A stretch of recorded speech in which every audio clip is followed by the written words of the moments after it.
Chennai government ஹாஸ்பிட்டலில் பாம்பன் சுவாமிகளோட படம் இருக்குது. ஹாஸ்பிட்டல் எதுக்கு ஆன்மீகவாதியோட படம்?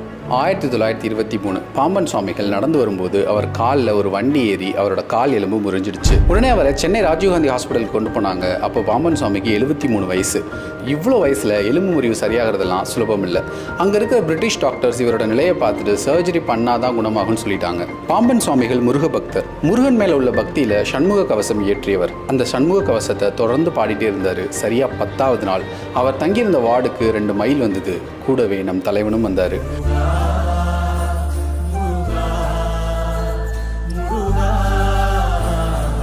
அடுத்த நாள் அவரை பார்த்த டாக்டர்ஸ்க்கு நம்பவே முடியல. கால் முழுமையாக குணமடைஞ்சிருந்தது. எக்ஸ்ரே கூட எடுத்து பார்த்தாங்க, எந்த காயமும் இல்லை. இந்த அதிசயத்தை குறிக்கிற விதமாக இன்றைக்கும் ராஜீவ்காந்தி ஹாஸ்பிட்டலில் பாம்பன் சுவாமிகள் தங்கியிருந்த வார்டில் அவரோட திருவுருவப்படமும் வரலாறும் எழுதி வச்சுருக்காங்க.